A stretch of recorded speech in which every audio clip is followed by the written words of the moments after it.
was 18, she was young, and she was scared to raise him by herself, so, me and my husband helped her. We all lived together. And that baby passed away at 5 months. Me and my husband went down a really, bad hole, crack, heroin, we were down in the city on the run. We both absconded from our paper, just not doing good, Anyway, eventually I got caught. Cook County Jail, that's no joke right there. Well, he was still in prison, and right before the boys were born, she literally gave me this ultimatum. And I don't mean this, I love my daughter, I would do anything for my kids and anything for my grandkids, you name it, I would do it, and I've always been that way. And so she made me choose between Lawrence and the boys, and so I chose the boys. What's happening, YouTube? Thank you for kicking it with Midwest Street Talk. Make sure y'all go ahead, subscribe, and hit the like button.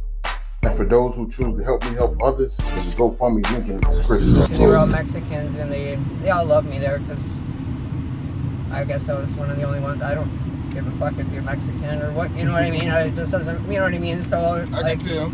Yeah, so, I mean, they were protective of me, and so one of them took me to their place, and they gave me some clean clothes, and, cleaned me all up, and I don't know. Anyway, 2 weeks later, a cop from my kid's school came over to talk to me, and this was 2 weeks later, I still had black eye, because I was really fucked up, and he's like, you need to think about the example you're setting for your daughters.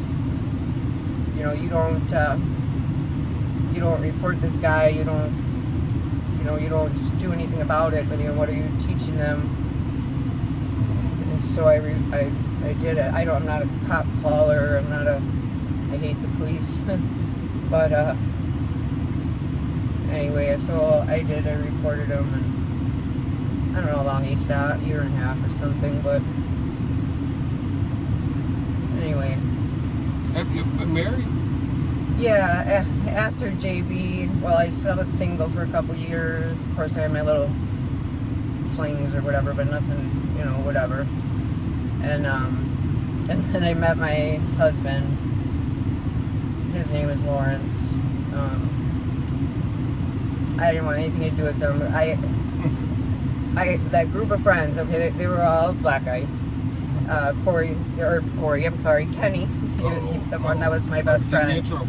No, he had told me after JB, he's like, you better not ever fucking date another black guy, I don't give a fuck, blah, blah, blah, blah. That was like his thing, because for some reason, whatever, I don't look at it that way, but that's just how he looked at things.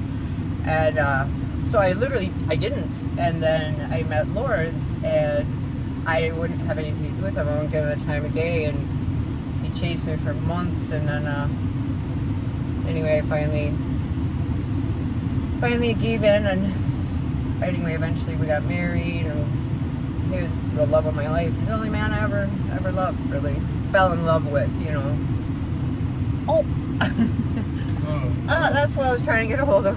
Candyman. That's okay. He's with some girl. So that's alright. They usually don't like me being around. So. He don't want you around me. Oh, no. He's with some girl, and she probably won't be, you know what I mean? He just waved at me like that. So normally he'd be honking, yeah. Okay, so. Yeah. Okay, so you with Lawrence now? No, well, we're separated. We're still married, but we've been separated for some years now.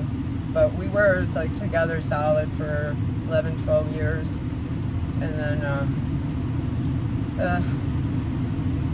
my daughter Abby, the one I showed you a picture of, okay, she was 18 and she had a baby. He was mixed baby, he was white, black, Hispanic, several races, whatever. Anyway, he was the cutest thing you've ever seen in your life, but she was 18, she was young, and she was scared to raise him by herself, so, me and my husband helped her, we all lived together, and that baby passed away at 5 months, and when that happened, me and my husband went down a really, bad hole, crack, heroin, you name, we were down in the city, on the run. We both absconded from our paper, just not doing good, Anyway, eventually I got caught. Cook County Jail, that's no joke right there. I was there about 3 weeks. So you was in Cook County Jail for 3 weeks? Yeah, waiting to get extradited back up here. Yeah. Really a wild one. I like you. So I ended up eventually, because I got revoked, I went to prison. And then he got caught a couple months later, and he got revoked, and he went to prison. So wait a minute, what was the charge? What you go to prison for? I was on paper, Okay. and so I had an 18-month sentence over my head. So when I got revoked, I went to prison. And then he was on paper also. He got revoked, but he had new charges, felony burglary charges, and so he got like 2 years. So I got out before him, and while I was locked up, my same daughter whose baby had passed away, she got pregnant again, and she found out she was having twin boys. Oh, nice. Right? So she's now, 19, and she's now going to have twin boys, and she wants me to move in with her and help her with the babies. And it's hard to explain the relationship between her and Lawrence, but, we were together a long time. There's ups and downs, there was times, where, maybe he strayed, or we had a couple bad fights, physical, whatever, but I don't look at myself as like this victim, not in that situation, you know what I'm saying? Yeah, like, I know what you're saying. there's different situations, and, anyway, so, while he was still in prison, and right before the boys were born, she literally gave me this ultimatum. And I don't mean this, I love my daughter, I would do anything for my kids, and anything for my grandkids, you name it, I will do it, and I've always been that way. And so she made me choose between Lawrence and the boys, and so I chose the boys. And What a good grandmama. yeah. So, fellas, it was hard because he was my life. There's just nobody. I'm 51. Been around the block. Once or twice. You 51? Yeah. Wow. Yeah. So I have 10 grandkids. And another one on the way. Oh my God. But we were like, so some people in his family called us Bonnie and Clyde, but it wasn't always like that. You know what I'm saying? Yeah. But of course there was times. But point being, he was my best friend. He loved me harder and better than anybody ever, in my life, And so anyway, so I gave him up for the boys, and I dedicated my life to them. And then my daughter went through a bunch of traumatic things and ended up leaving me with the boys. She just took off, and so I raised them by myself for about a year. And now I'm sober, pretty much sober this whole time. Yeah. After getting out of prison and everything. I don't drink, not really anything. And my sister Heather, my younger sister, who I already am not very close to anymore, but she's a little bit a part of my life, a little. Somehow or other got the idea that I was using drugs and called CPS on me, like, over and over and over again. Oh my God. And eventually they took the boys. I had volunteered to do a UA, just whatever, before they took them. And all of a sudden, like 3 weeks later, they show up with the police, and they said that my UA was inconclusive. What? And so they counted it as dirty. Oh, that is so wrong. And they took the boys. So that brings you to right now. Here I am. That was 3.5 years ago, and I have been pretty much homeless in a basket case since. So you've been homeless for 3 years? 3.5 years, yeah. I'm so sorry to hear that, man. And I just can't. I'm trying, because my daughter's pregnant, and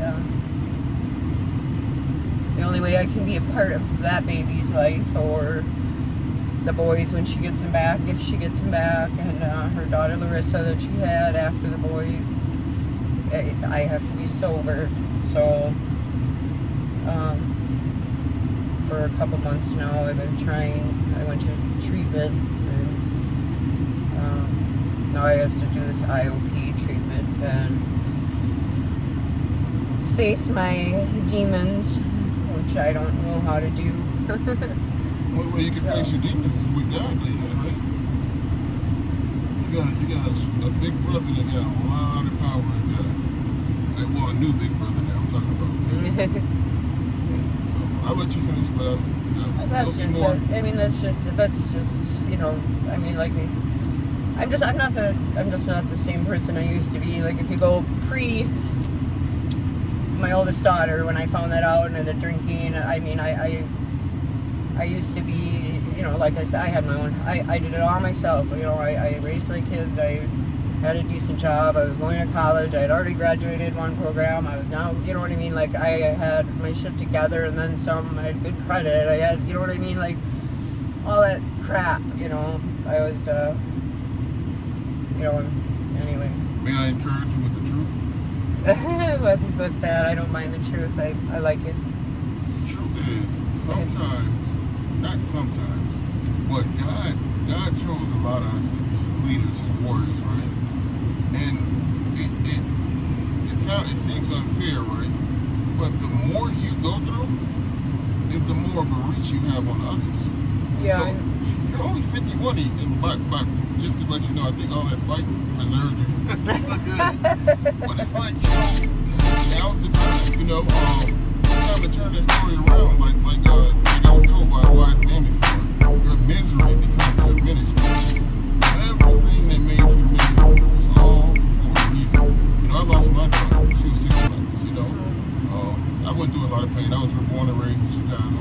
And I'm not trying to compare stories. All I'm trying to tell you is I went through hell and highway. And right now, I haven't admitted this to my viewers, but I'm homeless as well. I just had last night, I had saved a significant amount of money because we were going through this homeowners program, and they hit me with a levy and cleared my accounts. It was like $6,000 something. That's why I won't keep money in the bank, because I've had stuff like that happen to me. Yeah. On my way back from Green Bay today, I had a meeting with a television production company because I'm going to start doing creative writing. And my tire blows. I have a donut on there. I can't even make it back to Green Bay for productivity. So it's like, you know, when it rains, it pours. But guess what? If you're not being attacked, that means you're not worth it. That means he got you already. If you're not being attacked, that means the devil got you. So the fact that you're still being attacked, he can see you as a dangerous, valuable piece. It's not too late. I can be a beast. You can be a beast? I can see it. Oh my God. Most people don't see that in me. They just think I'm whatever. But if you really, people that can really look at a person and really actually read them, you know.